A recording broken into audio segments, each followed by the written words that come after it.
न वदितमस्तु मा विद्विषावहै। ओम शांति शांति शांति। सबको सादर नमस्ते जी। वैदिक प्रज्ञा व्याख्यान माला में आप सभी का स्वागत है। आचार्य हमारे उत्तम जी प्रस्तुत करिए अपना भजन।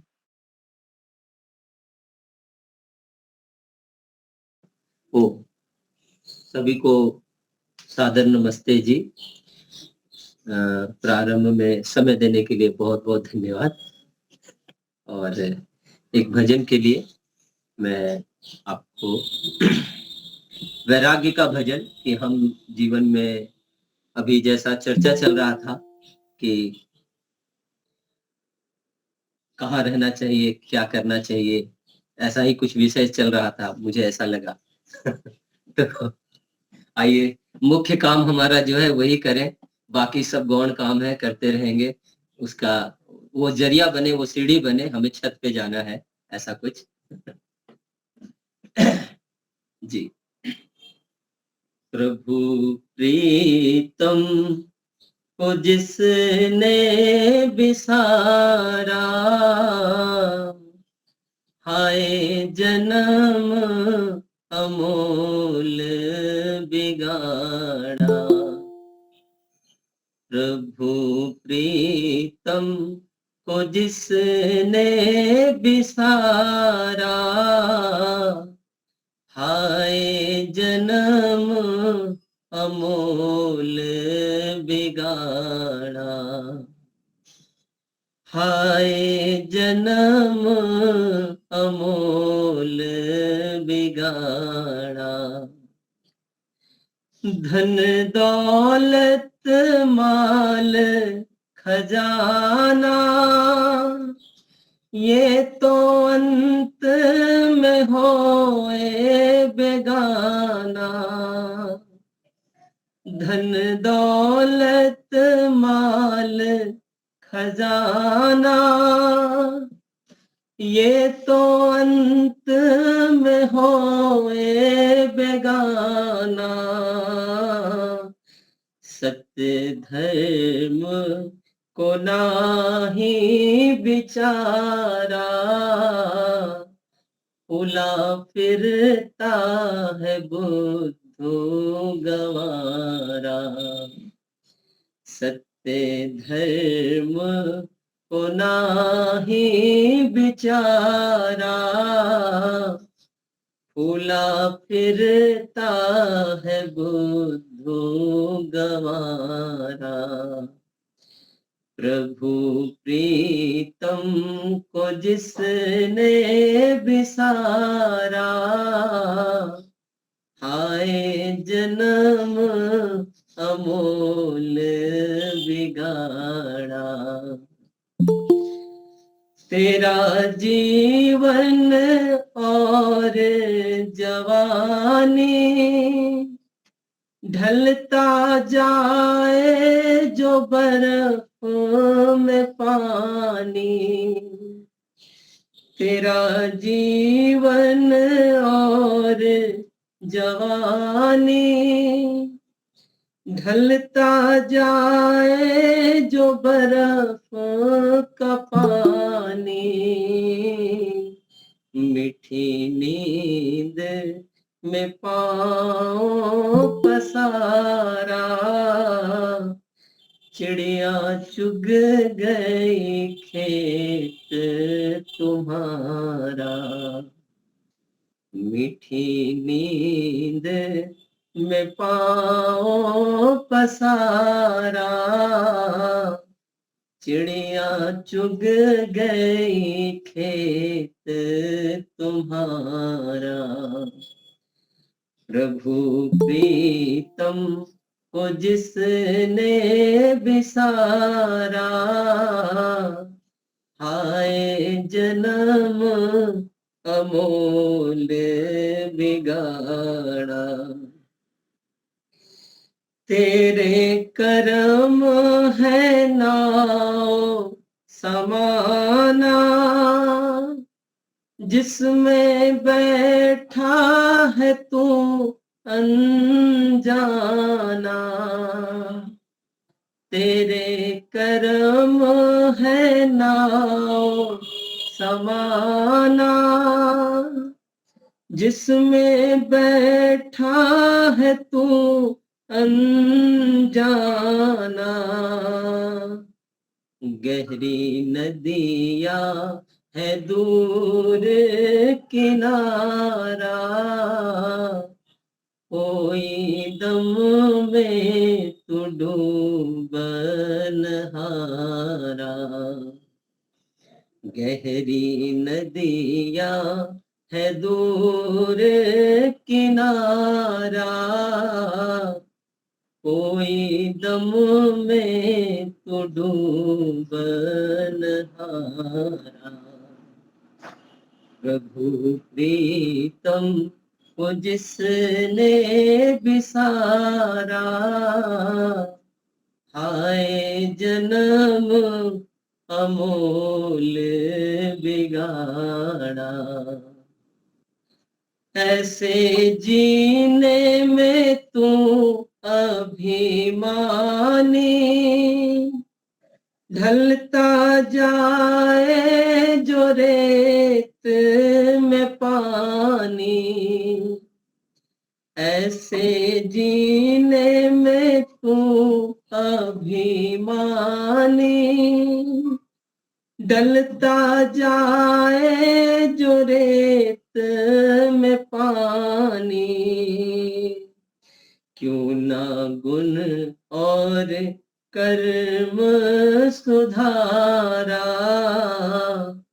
मानुष जन्म मिले ना दोबारा, क्यों ना गुण और कर्म सुधारा, मानुष जन्म मिले ना दोबारा, प्रभु प्रीतम को जिसने बिसारा,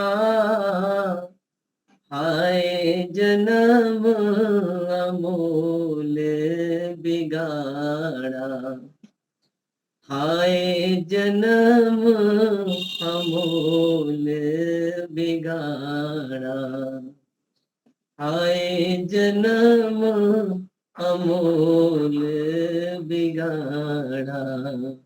सबको बहुत बहुत धन्यवाद, सादर नमस्ते जी। बहुत खूब, बहुत बढ़िया भजन, वैराग्य को बढ़ाने वाला, बहुत वैराग्य को बढ़ाइए, खूब खूब वैराग्य को बढ़ाइए, इसी जन्म में मुक्ति को पाइए, सबके लिए शुभकामना। बहुत बहुत और कोई अपने एस पे कौन है? संतोष जी, नमस्ते जी, सभी को सादर नमस्ते।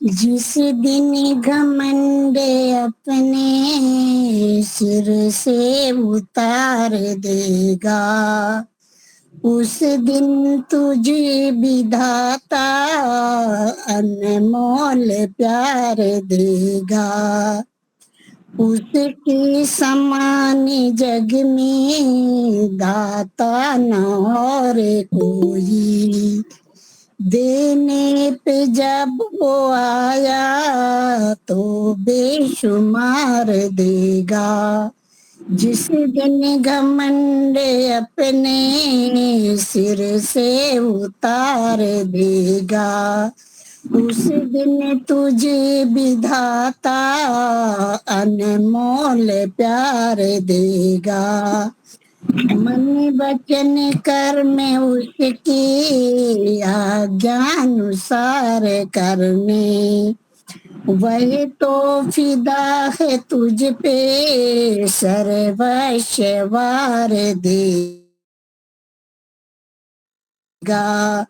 वह तो फिदा है तुझ पे सर्वस्व देगा, जिस दिन घमंड अपने सिर से उतार देगा। उस दिन तुझे विधाता अनमोल प्यार देगा। भेजा था उसने जग में करने को कुछ कमाई। किसको पता था जीवन यूं ही गुजार देगा। किसको पता था जीवन यूं ही गुजार देगा। जिस दिन घमंड अपने सिर से उतार देगा। उस दिन तुझे विधाता अनमोल प्यार देगा।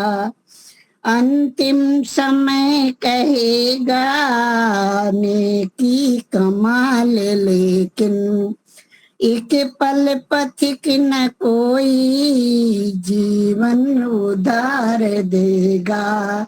एक पल पथिक न जीवन कोई उधार देगा।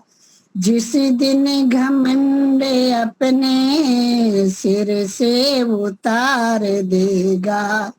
उस दिन तुझे विधाता अनमोल प्यार देगा। उस दिन तुझे विधाता अनमोल प्यार देगा।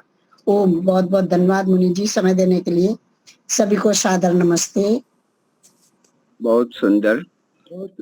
अपने वक्ता यदि आ गए हो तो अभी नहीं आए, मैंने फोन किया था। मैं एक छोटा सा भजन ले लेता हूँ, वैराग्य का ही है। ओम ओम नमस्ते जी। आ गए? हाँ, तो आप प्रारंभ करिए। जी जी, आइए, आप प्रारंभ करें।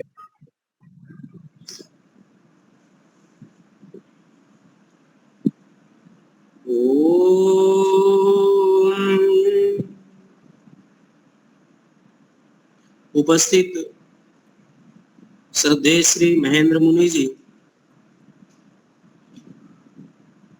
आदरणीय भद्र पुरुषों, पूजनीय वंदनीय मातृशक्ति,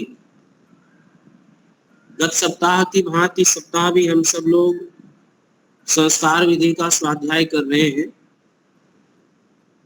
संस्कार विधि में सामान्य प्रकरण पूर्ण हो गया है लगभग। आज पुनः हम सब लोग गर्भाधान संस्कार विधि को प्रारंभ करेंगे। गर्भाधान संस्कार का जो महत्व है वो विगत पूर्व कक्षा में हो गया है। जो व्याख्यान भाग है वो हो गया है, जो विधि भाग है वो अब प्रारंभ हो रहा है। तो विधि भाग पर हम लोग ध्यान देंगे। प्रथम विधि है सामान्य यज्ञ करना।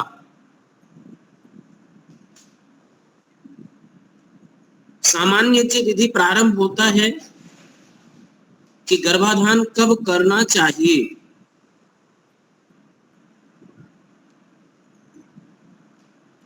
तो धर्म से निवृत्त होने के पश्चात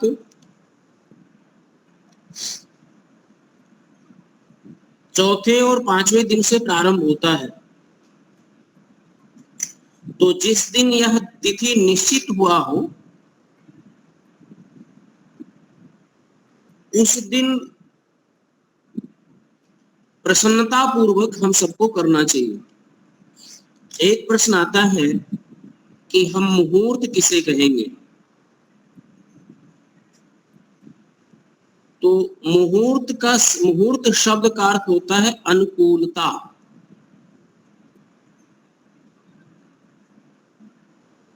जब सब सामग्री, साधन और रिपु की अनुकूलता हो जाए तब हमें संस्कार करना चाहिए।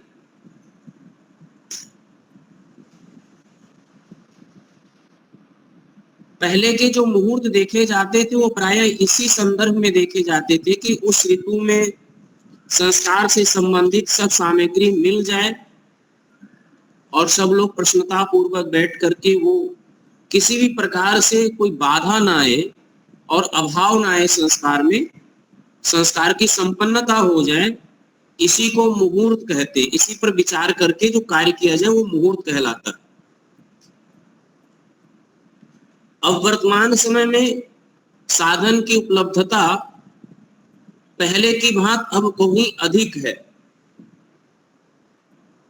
तो वो मुहूर्त अनुकूलता है जिस दिन प्रसन्नता है और तद संस्कारों से जो विशेष निर्देश ऋषि के द्वारा उसका हमें पालन करना चाहिए। तो प्रथम विधि हम यज्ञ प्रारंभ करते हैं और यहाँ प्रथम यही ध्यान है इस यज्ञ में कि पत्नी किस तरफ बैठे। तो इस संस्कार में पत्नी पुरुष के वाम भाग में बैठती है। वाम भाग होता है बायां, से डाबी बाजू कहते हैं गुजरात में। दक्षिण भाग दहना, जिसे जमड़ा बाजू कहते हैं, जमड़ी बाजू। तो सभी संस्कार में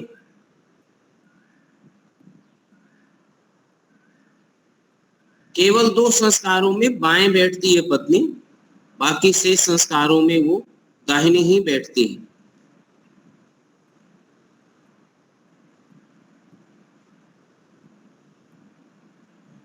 तो सामान्य विधि तक कहा गया है कि आघाड़ा अज्जाहुति भाग तक हवन करे। तो जो सामान्य है वो कहाँ तक करें? तो जो 4 आहुतियां आघाड़ा की थी और 2 आहुति आघाड़ा की और 2 आहुति आज्ञा भाग की, 4 आहुतियां ये हमें देना होगा। सामान्य यज्ञ के समय तक पत्नी पति के दक्षिण भाग में बैठेगी, यानी जहां हम सामान्य यज्ञ कर रहे हैं वो तो दक्षिण भाग में पत्नी बैठती है। जब हम द्वितीय विधि प्रधान होम की 20 आहुतियां देंगे तब पत्नी जो है वो बाएं भाग आकर के बैठेगी। यह विशेष ध्यान रखेंगे। पुनः एक बार बोल रहे हैं, जब सामान्य यज्ञ जहां तक करते हैं वहां पत्नी तो दाहिने भाग में यानी जमड़ी बाजू ही बैठती है। आघाड़ा अज्जाहुति की आहुति देने के बाद वो बाएं भाग में आकर के बैठती हैं और वहां बाएं भाग में बैठ करके फिर आहुतियां प्रदान करती हैं। तत्पश्चात निम्नलिखित मंत्रों से 20 आहुति देनी होती है।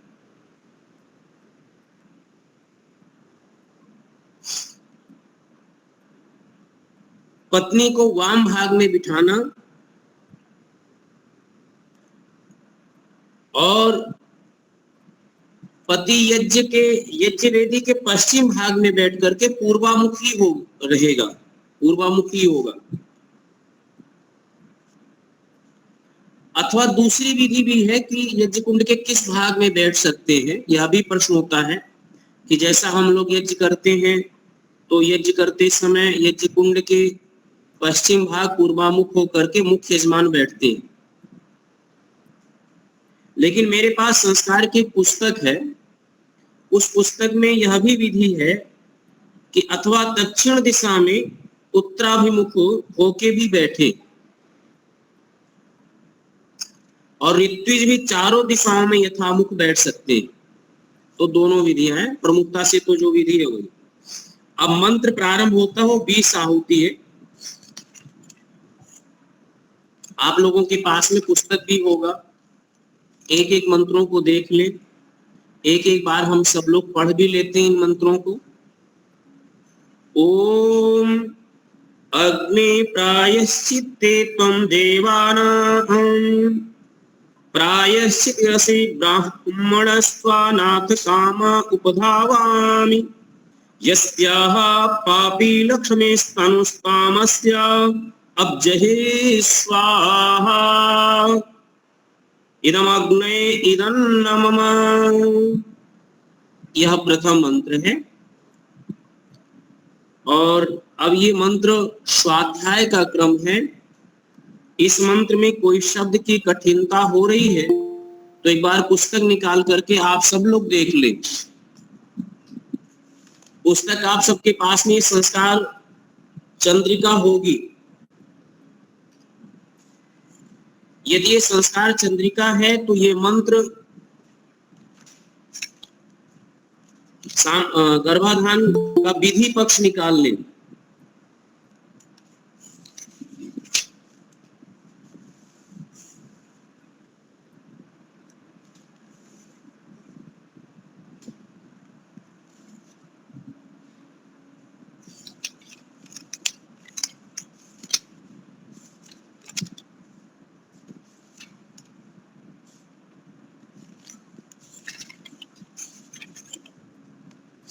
पृष्ठ संख्या 121 है।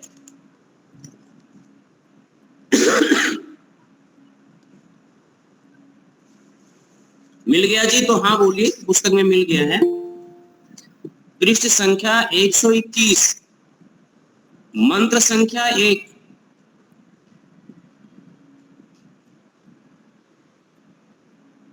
थोड़ा वीडियो आप सब लोग खोल लीजिए।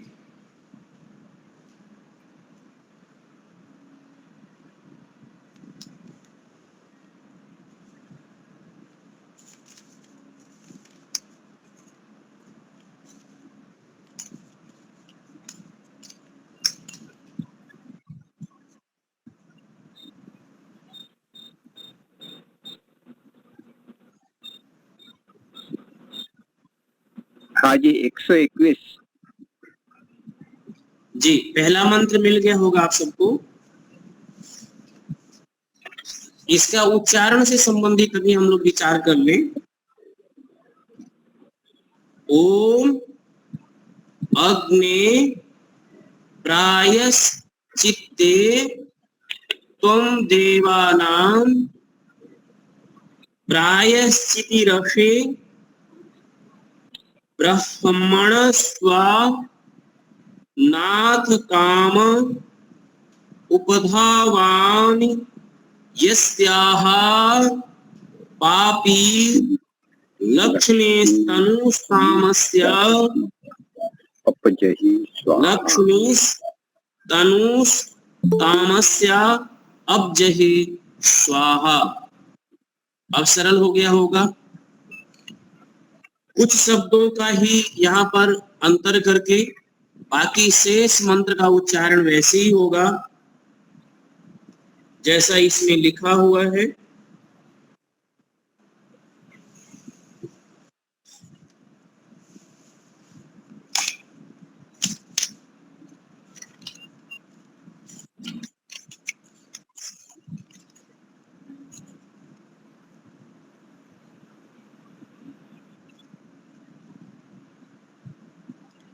इसमें जो मुख्य शब्द है यस्याः पापी लक्ष्मी स्तनु, यह पद आया है। दूसरे पंचम में यस्याः पतग्नि तनु, यह पद आया है। और तीसरे पंचक में यस्याः अपुत्रया तनु, यह पद आया है। चौथे पंचक में ये जो 20 मंत्र हैं, इन 20 मंत्रों को ध्यान से सुनिएगा, 4-4 मंत्रों में विभक्त कर लीजिए।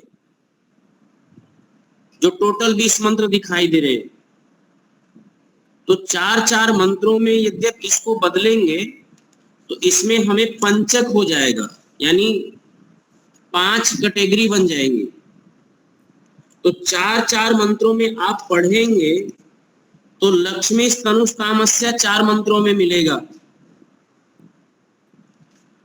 फिर 5वें मंत्र में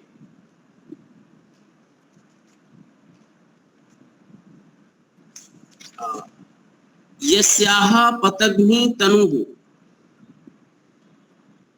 यह मिलेगा।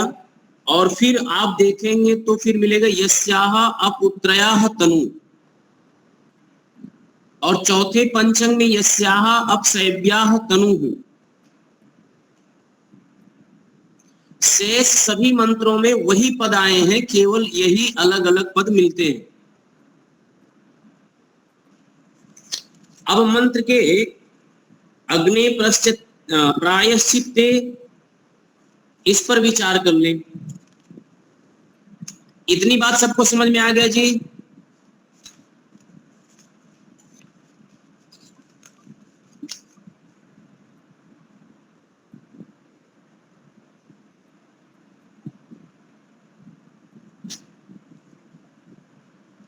आप छठा मंत्र निकालिए, देखिए छठा मंत्र। महेंद्र जी थोड़ा वीडियो ऑन करिए, थोड़ा विधि सीखना है।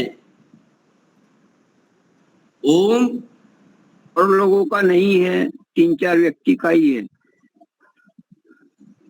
इंटरनेट,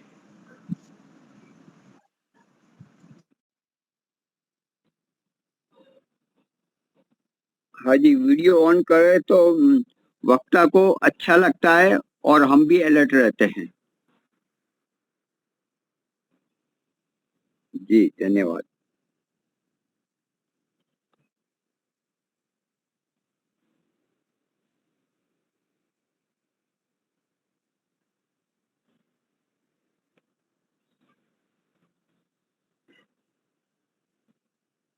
हाँ जी, आगे चलाइए।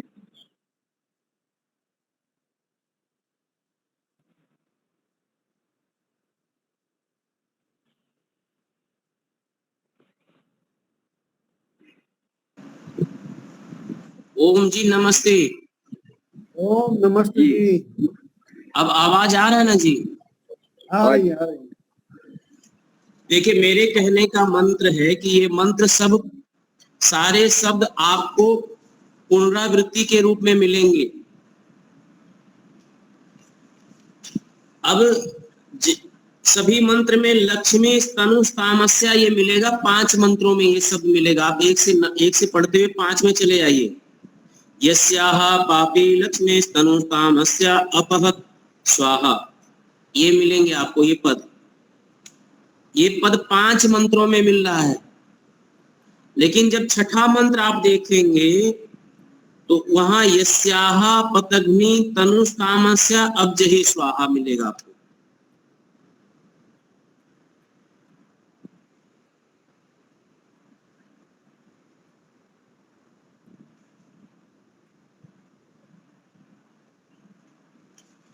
मिला जी? लेकिन 11वां मंत्र पढ़िए, देखिए 11वां मंत्र में फिर वो पद बदल जाएगा और यस्याह अपुत्रया तनुष्तामस्या अब्जहि, अपुत्रया मिल रहा है आपको।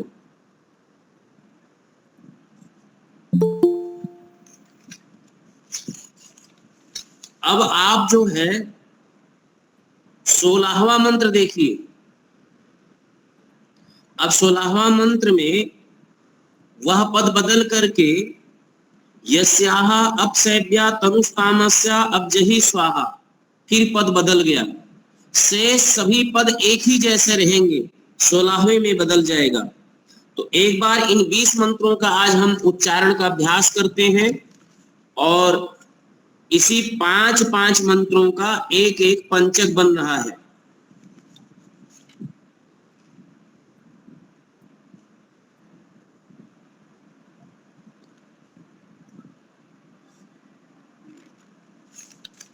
पांच मंत्रों में एक एक पंचक बनना है। तो यह पद हम देखेंगे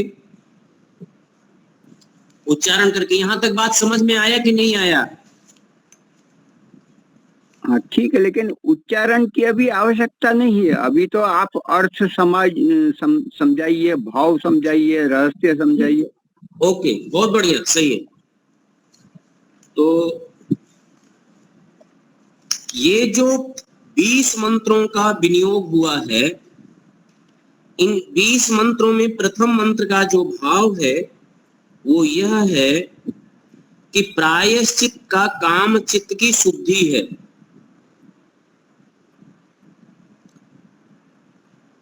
चित्त की शुद्धि से संकल्प की शुद्धि होती है और संकल्प की शुद्धि और दृढ़ता से, प्रबलता से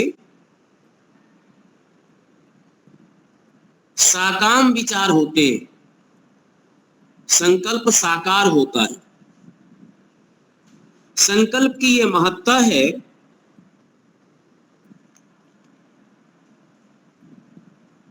कि बौद्धों के विद्यालयों में एक अभ्यास कराया जाता है, और वो अभ्यास इस प्रकार से कि बर्फ के उसमें आसपास ले जाएंगे ऐसे पर्वत पर जहां बर्फ ही बर्फ हो, और उस बर्फ में संकल्प के माध्यम से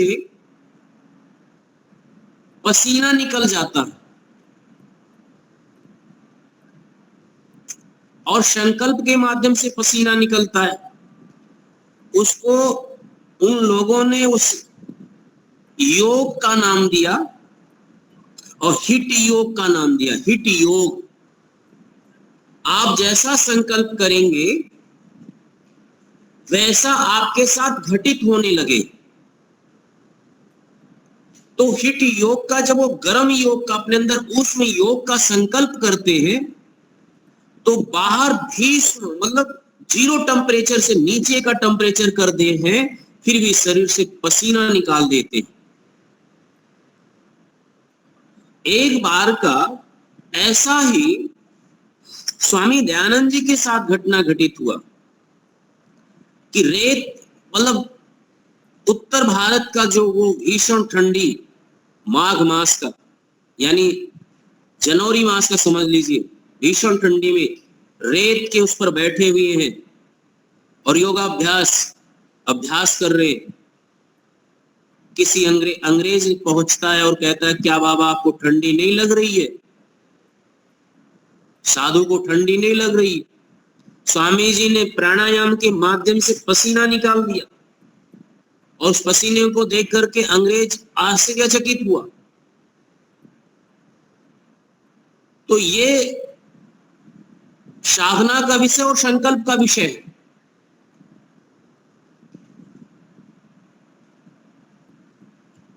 यह जो 20 मंत्र हैं, इस 20 मंत्र के जो प्रथम 5 मंत्र हैं, और सब में आप ये देखेंगे कि प्रायश्चित्त अग्नि अलग अलग देवता का नाम लेकर के, और यह प्रायश्चित्त यहाँ चित्त की शुद्धि का ही प्रकरण है।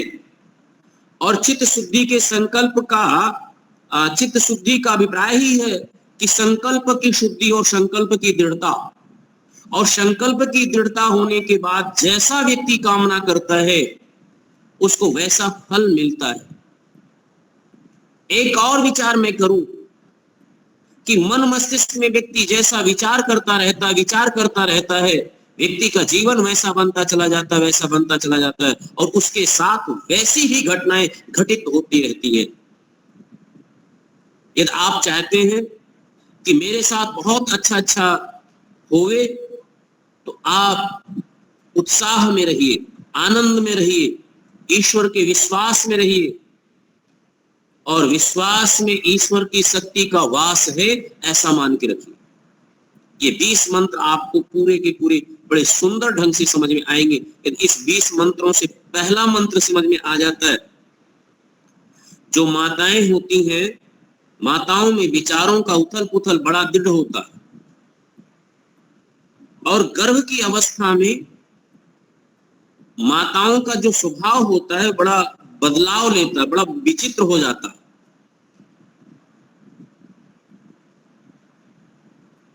अलग अलग प्रकार के उनके अंदर विचार और भावनाएं चलने लगती हैं। उसमें से गर्भ की अवस्था में वेद का आदेश है कि आपके चित्त की शुद्धि की बहुत बड़ी आवश्यकता है उस संतान के लिए। ये विचारों में शुद्धि नहीं रही, संकल्प ठीक नहीं रहा, शुभ नहीं रहा, दिव्यवत नहीं रहा, तो आपको कुछ भी नहीं मिलने वाला।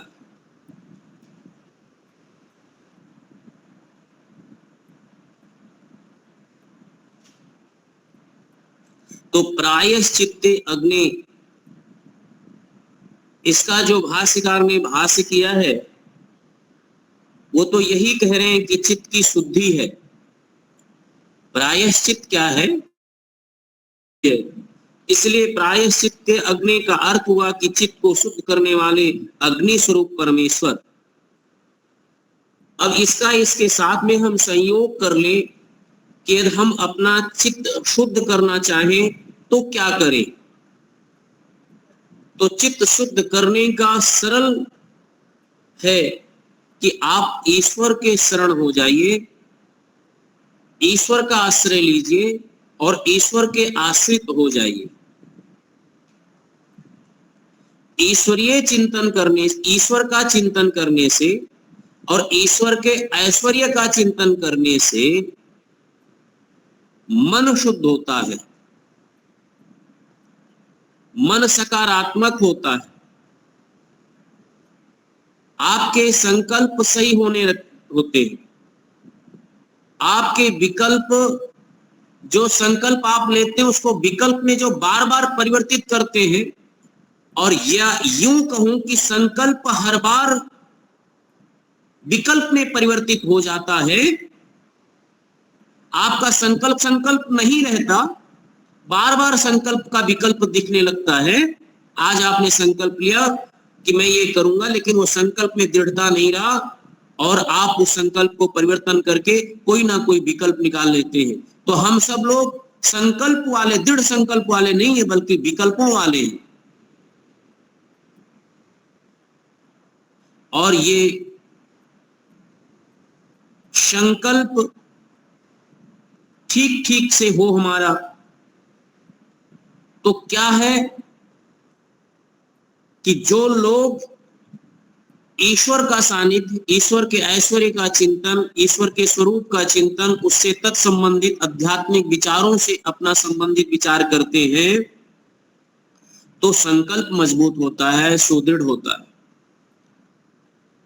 आचार्य ज्ञानेश्वर जी का एक लेक्चर है कि आप कितने भी संकल्प के कमजोर क्यों ना हो, लेकिन आप बार बार संकल्प करिए, बार बार संकल्प करिए और ईश्वर से प्रार्थना करते जाइए, एक दिन आप संकल्प के धनी हो जाएंगे। और गर्भ की अवस्था में माताओं को विशेष करके ये ध्यान रखना चाहिए कि हम संकल्प के बहुत मजबूत बने। और संकल्प के मजबूत ये है कि विचार के बड़े शुद्ध रहे, और विचार शुद्धि के जो भी कुछ उपाय हो सकता है वह हम सब लोग करें। ऐसा ही वेद की आज्ञा भी है, वेद का आदेश भी है। और ऋषि ने जो वेद मंत्रों का विनियोग किया है वो 20 मंत्रों का विनियोग किया है, और उसमें सब माताओं के लिए ही शब्द आए हैं। चाहे उसमें यस्याह पापी लक्ष्मी तनु कहा जाए, अथवा इसमें यस्याह पतग्नि तनु कहा गया, यस्याह अपुत्रयाः तनु कहा गया, यस्याह अपशैव्याः तनु कहा गया। यह सब विशेष से विशेष वाचक जो शब्द आए हैं, जो विशेष करके पदवाच्य जो शब्द आया है वह सब सीधा माता के लिए आया है, गर्भिणी के लिए आया है, और गर्भिणी के शुद्धि की प्राथमिक आवश्यकता बताया है वेद में आदेश करके। इसकी ये प्रथम।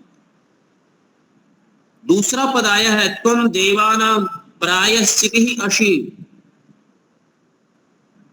इसी मंत्र को और आगे से जोड़ लीजिए, और जोड़ करके ये देखें कि देवानाम ये षष्ठी पद है, देवताओं। अब देवताओं के क्या, तो 5 तत्व तो ये जड़ हैं, लेकिन ये हमें जीवन देते हैं। इन 5 तत्वों का शुद्ध सेवन माताओं को गर्भ की अवस्था में अवश्य करना चाहिए। वो 5 तत्व का सेवन क्या है? प्रचुर मात्रा में। तो जो पंच महाभूत है उनका सेवन हमें करना चाहिए।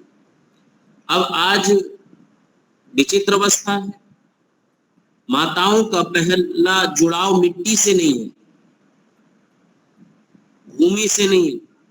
भूमि की जो सूंधी सूंधी सुगंध है वो हमारे जीवन से दूर हो गया।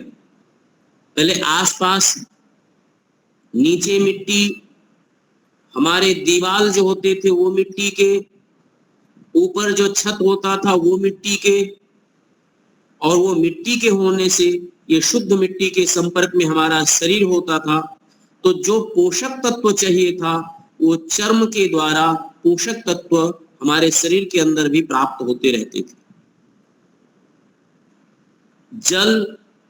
जो जल सबसे शुद्ध माना गया है वो वर्षा का जल सबसे शुद्ध माना जाता है।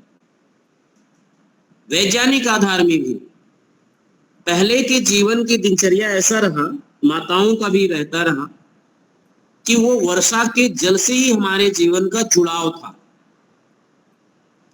और जितने खनिज की आवश्यकता चाहिए, जल के माध्यम से जितने पोषक तत्वों की आवश्यकता होता है, जितने मिनरल होने चाहिए, वो सारे के सारे जो है वो हमें जल से मिल जाते थे। शुद्ध वायु का हमें चाहिए और सुगंधित वायु चाहिए, शुद्ध हो, सुगंधित हो, पुष्प वाटिकाओं में हो। ये पहला ही कह रहे हैं मंत्र में, सर्वत्र मंत्र में एक एक देवता का नाम लेकर के आगे भी आपको परिचय देंगे 20 मंत्रों में। इसकी वैज्ञानिकता की कितनी गहनता में भी हम लोग जाकर के विचार करें वेद मंत्रों के, और जो विनियोग हुआ है उससे हम अपने जीवन के संदर्भ से जोड़े, जीवन के पहलू से जोड़ करके देखे, तो जीवन तो दिखाई देता है हमें, उसकी महत्ता दिखाई देता है। कितना मतलब गहरा संबंध जीवन से संबंध है। ये प्राण शक्ति देने वाले लोग, प्राण शक्ति है। इसलिए इसका भाष्यकार ने अर्थ भी किया है कि देवताओं के बीच में ऐसा देवता है, प्रायः चितिहि असि, हम लोगों के चित्त को ऐसे शुद्ध कर देता है। चित्त को शुद्ध करने वाला, गायत्री मंत्र में हम सब बोलते हैं भर्गः। भर्गः का क्या करते हैं अर्थ?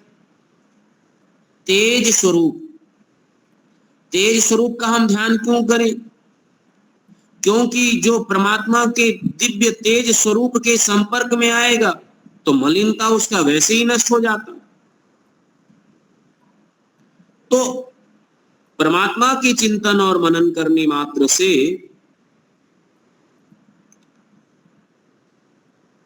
उस प्रभु के संपर्क में आने से अवश्य ही चित्त शुद्ध होता है। इसमें हमें विश्वास रखना चाहिए।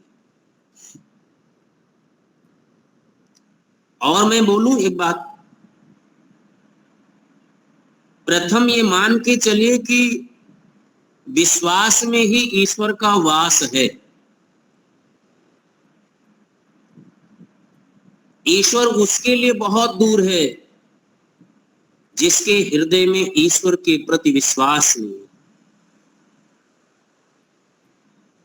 उसके लिए निर्वासित है।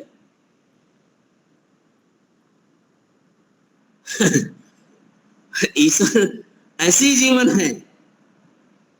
तो हमें ये मान के रहिए कि विश्वास, ईश्वर की कृपा पाना है, ईश्वर का बोध है, करना है, अथवा ईश्वर का लाभ उठाना है, तो उसका प्रथम है भैया विश्वास रखना। तो विश्वास में वास है। आगे देख लीजिएगा कि ब्राह्मणः नाथ कामः, इन शब्द में तो कुछ शब्द बार बार आते हैं 20 मंत्रों में, लेकिन उसमें से जो प्रमुख शब्द है कि ऐश्वर्य की कामना करने के साथ साथ आत्म ज्ञान के ब्रह्म ज्ञान के हम पिपासु बने।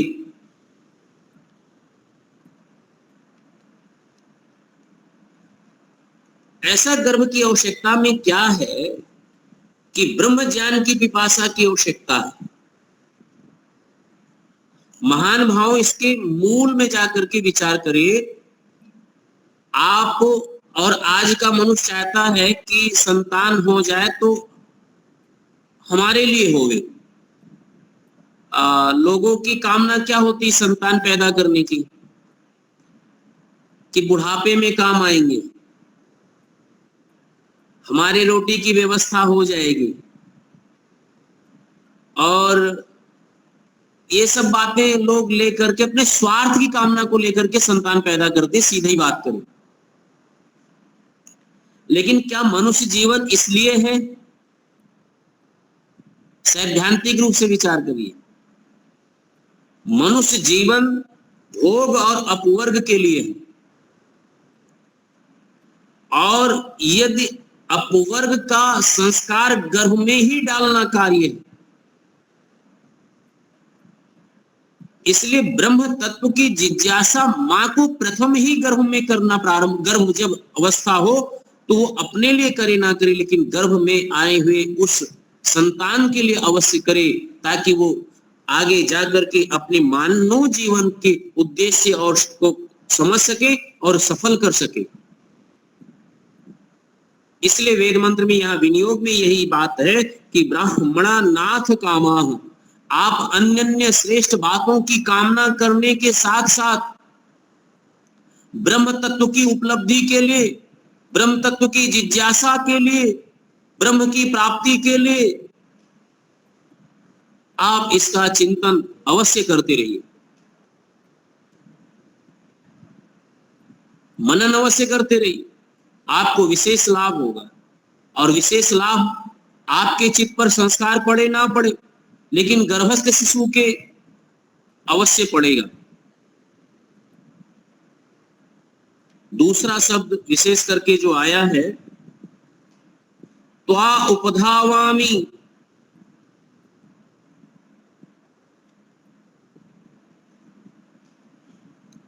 तो उपधावामी का अर्थ ही है कि मैं आपको प्राप्त हो रहा हूं, आपके पास आ रहा हूं, आपके शरणागत हो रहा हूं, आप ही हमारा पालन करेंगे। अच्छा, एक मूल बात और बता दे मैं। मूल बात एक ये है, जो मां का गर्भ है वह ईश्वरीय गर्भ है। हम एक गौण भाषा में भले कह दें कि मां का गर्भ, लेकिन जो मां का गर्भ है वह ईश्वर का मूल गर्भ है, क्योंकि उस शिशु के विकास का, संवर्धन का सारी व्यवस्था ईश्वरीय व्यवस्था, उसके खान पान का, मां का उसके शारीरिक विकास पर, बौद्धिक विकास पर मां का उतना बस नहीं है। जब मां का गर्भ कौन सा गर्भ है? जब शिशु बाहर आ जाए, जन्म ले लेवे, और जन्म से लेकर के 4 वर्ष 5 वर्ष तक वो मां का गर्भ है, और 5 वर्ष से लेकर के 8 वर्ष पिता के गर्भ में रहे, और 8 वर्ष के बाद 25 वर्ष तक, अथवा जो भी आदित्य ब्रह्मचारी वो आचार्य के गर्भ में रहे। हमारी भारतीय संस्कृति में,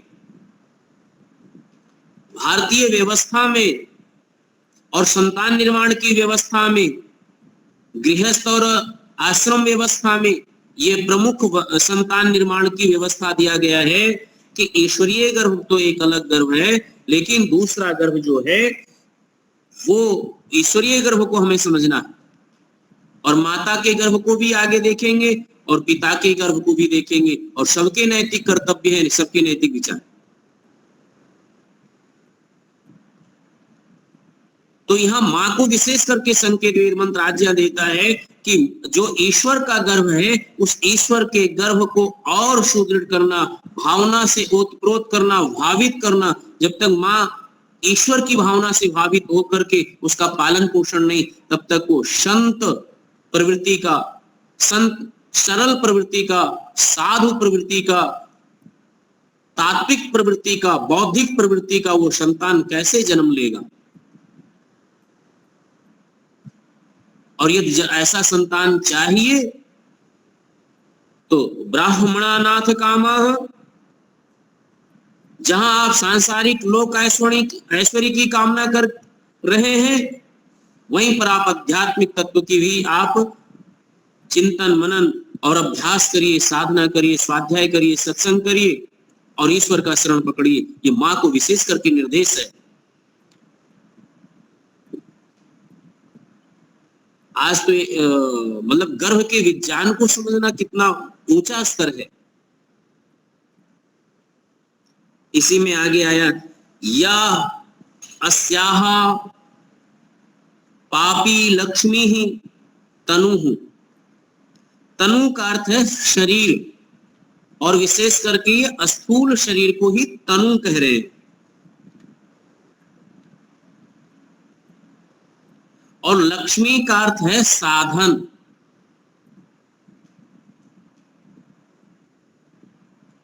जो शरीर रूपी साधन मिला है,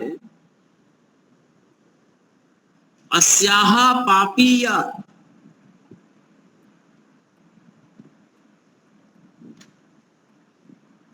तो जो इस मेरी स्त्री के शरीर पर अगर कोई अधर्माचरण से प्राप्त हुई धन संपत्ति हो, तो यानी कोई अनैतिक तरीके से मुझे कोई साधन की प्राप्ति है मेरे पास, और उस अनैतिक तरीके से यद्यप हमने कुछ खान पान किया है और उससे अपने गर्भस्थ शिशु का पालन पोषण कर रहे हैं, तो उसकी शुद्धि ताम अपजही, हे प्रभु आप उसे दूर कर दीजिए।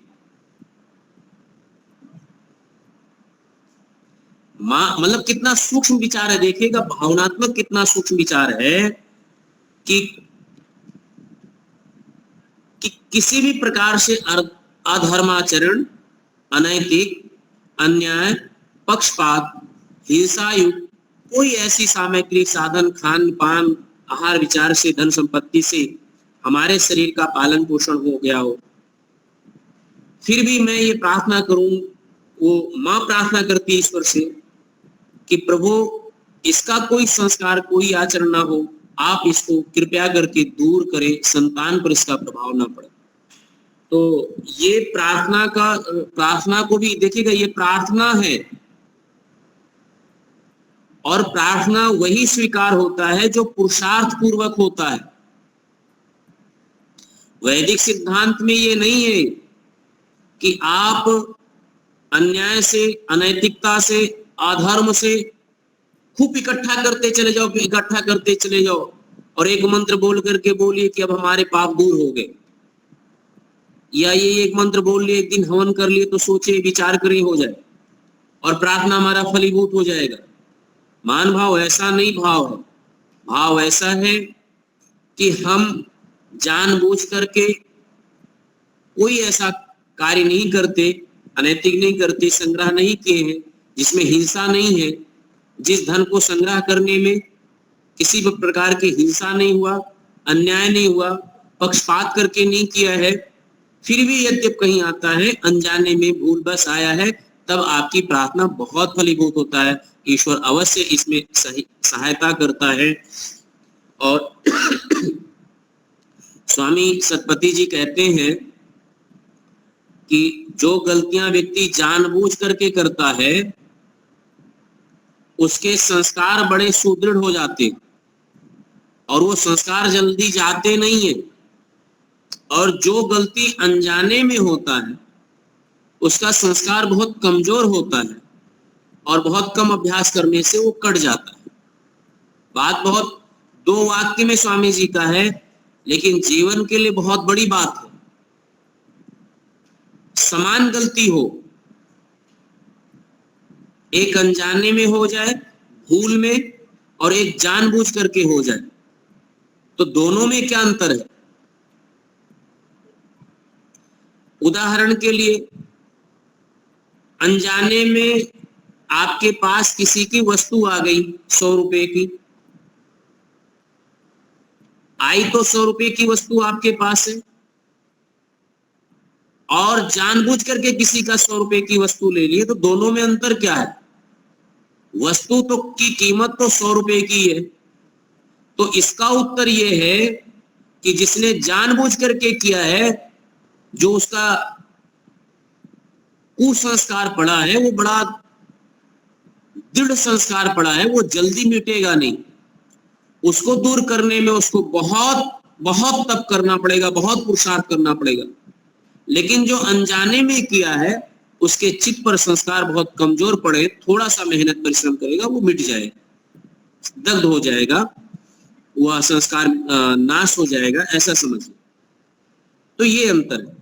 तो यहाँ जो ये प्रश्न है यहाँ है, अब जही हे परमात्मा, विनीत प्रार्थना है कि आप हम दूर करें, तो कैसे करें? जो अनजाने में है, हम जानबूझ कर नहीं किए, फिर भी ऐसा कहीं है तो वो दूर करें, ऐसी प्रार्थना है। ये पुरुषार्थ पूर्वक प्रार्थना जो होता है वो हमारा सफल होता है। तो पहले जो 5 मंत्र आए हैं उसमें देखिएगा, जो हमने पूर्व में कहा गया था कि अग्नि, वायु, चंद्र और सूर्य, ये जो 5 पंचक हमने बनाया था ना, 5 मंत्रों में ये 5 देवताओं के नाम आए और ये परमात्मा के भी नाम है और भौतिक नाम भी। तो हमारी माताओं को जो गर्भस्थ हैं अथवा गर्भ धारण करने की जिनकी योजना है, जो बना रहे हैं, उनको अग्नि, वायु, चंद्र, सूर्य, इनके सेवन की विधि जानना चाहिए और इनका सेवन नित्य करना चाहिए, इनके संपर्क में रहना चाहिए और इनको हमें समझना चाहिए। तो यह करके विशेष करके है, तो हमारा जीवन आज जैसा अग्नि के समुचित संपर्क में पहले था वैसा अब नहीं है। अग्निहोत्र करते थे, अब अग्निहोत्र के संपर्क में हमारा बहुत कम लोगों के घरों में है। अच्छा, जिस गैस पर हम भोजन बनाते हैं उस गैस के बहुत दोषपूर्ण है। आजकल तावे पर रोटियां सेकते थे और रोटी सेक करके अग्नि को दिखा करके और फिर उसको पका देते अग्नि की रोटी। तो अग्नि के गुण और मिठास उस रोटी के अंतःकरण अंदर आ जाते थे और उसके खाने से पौष्टिकता, अन्न में पाचन की और भी कई गुणवत्ता बढ़ जाते हैं। लेकिन वर्तमान जिस गैस के अग्नि पर पकाते हैं वो अग्नि गैस ही विषैली होती है और उसमें ना जाने कितने विषैली गैस, मतलब लोग बताते हैं कि ये अलग अलग गैस उस रोटी के संपर्क में आ जाने से कैंसर आदि भयंकर बीमारियां होती है। तो इसीलिए जो यहाँ पर यदि भौतिक अग्नि के संपर्क में माँ हो तो किस विधि से हो, किस रूप में हो, यह भी पहले के तो हमारी माताएं जानती थी और वो समुचित अग्नि के संपर्क में रहती थी। लेकिन आज ऐसा नहीं है। दूसरा वायु, तो वायु का भी ग्रामीण की और शहरों की तरोताजा आबू हवा दोनों भिन्न है। ऑक्सीजन का जो लेवल होता है वो अलग अलग होता है। हवाओं में जहां जहर घुला हुआ है वो जहर हमारे रक्त और मस्तिष्क तक पहुंचता है। तो स्वस्थ संतान की हम कामना कहां से करेंगे? वेद तो बीज के रूप में दिया कि आप शुद्ध वायु के संपर्क में रहें और हमें रहना ही चाहिए। प्रभु श्री राम को कोई भी कहे, लेकिन एक संगति में लगा रहा हूं और आप लोग समझिएगा कि जब सीता मां गर्भवती हुई तो प्रभु श्री राम ने उनको शुद्ध इन 5 तत्वों के संपर्क में रहने के लिए वन में रखा, वाल्मीकि ऋषि के आश्रम में रखा। और इस पूरे ये गर्भाधान संस्कार का जो वैज्ञानिक आधार है आप देखिएगा सीता माँ के जीवन में पूरा का पूरा मिलता है और उसका परिणाम लौह कुश जैसा प्रतापी और तपस्वी और वीर बालक मिला। जीवन में एक ऐतिहासिक उदाहरण जहां हम लोग पढ़ते हैं वहां से ले सकते, देख सकते हो। लोग तो बहुत कुछ कहते हैं लेकिन उनको पता था कि ये राजघराने में जहां ये रंजित, ये स्वर्ण जड़ित महल है, ये जहां पर इतने महंगे महंगे पत्थरे लगे हुए हैं, टाइल्स के, यहाँ तो इनके जीवन का तो वास्तविक वेद के आधार पर तो ये है ही नहीं है। यहाँ लोग अहंकारों में, राष्ट्रीय अहंकारों में, दरबार की भाषा, राज्य की भाषा है, यहाँ संतान का निर्माण क्या होगा? प्रभु श्री राम को शायद पूरा पता रहा हो इसको और वन की महिमा को जानते हो। उन्होंने कहा जब तक बालक युवक नहीं होते, जब तक आपके गर्भ में रहते, 8 वर्षीय तो रहे, उसके बाद तो फिर अपनाया उनको। लेकिन उतनी वर्षों में कितने तपस्वी हुए। तो जितने प्रतिशत में हमारी तप, त्याग और हम वेदों की शरण में रहते हैं, वेदना उतनी हमसे दूर रहती है। वेद से जितने संपर्क में रहेंगे, नजदीक में रहेंगे, वेदना उतना दूर रहेगा और वेद से जितनी दूर रहेंगे वेदना उतना हमारे नजदीक और समीप में रहेगा। तो यहाँ पर चंद्रमा और मन की बड़ा वो है। शरद ऋतु की पूर्णिमा चंद्रमा की खीर खिलाते हैं, उसका पुष्य नक्षत्र में चंद्रमा का। तो चंद्रमा का वैसे देखा जाए तो लोग कहेंगे ये फलित ज्योतिष वालों का। नहीं नहीं भाई, फलित ज्योतिष का नहीं है। चंद्रमा का प्रभाव, उसके चांदनी का प्रकाश का प्रभाव पृथ्वी पर पड़ता ही है।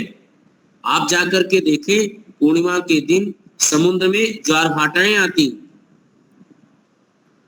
उसका वैज्ञानिक कुछ और हो, लेकिन हमारे शरीर पर उसके किरणों का प्रकाश तो पड़ता है। लेकिन उसका और जाकर के देखें, जहां पर योग दर्शन का कहते हैं कि चंद्रमा पे भी आप ध्यान लगा करके थोड़ी देर त्राटक करके अपने मन को एकाग्र और संयम कर सकते हैं। मन के लिए थोड़ी शांति प्राप्त होती है। जिस दिन चंद्रमा की रात्रि हो उस दिन थोड़ा बाहर बैठ करके देखिए, अनुभव करिए, महसूस करिए, वृक्षों के आसपास बैठ करके, सुगंधित पुष्पों को लगा करके बैठ करके उसके अनुभव करिए, आपको बड़ा लाभ मिलेगा। तो मैं देख रहा हूं कि महान भाव समय हो गया है, तो अगली बार फिर यही से चर्चा करेंगे। आप सब लोग यह ध्यान रखेंगे।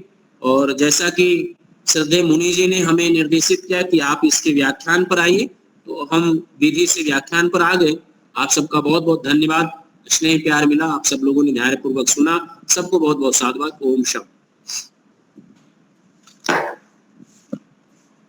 बहुत सुंदर शांति पाठ करते हैं। ओम द्यौ शांतिरंतरिक्षं शांति पृथ्वी शांतिरापः शांतिरौषधयः शांति वनस्पतयः शांतिर्विश्वे देवा शांतिर्ब्रह्म शांतिः सर्वं शांति शांतिरेव शांतिः सामा शांतिरेधि। ओम शांति शांति शांति। सबको सादर नमस्ते जी। सर्वेभ्यो नमः। सभी को सादर नमस्ते। हाँ, कल जयाबेन शुक्ला जी का प्रवचन रहेगा, तो उपस्थित रहे समय सर।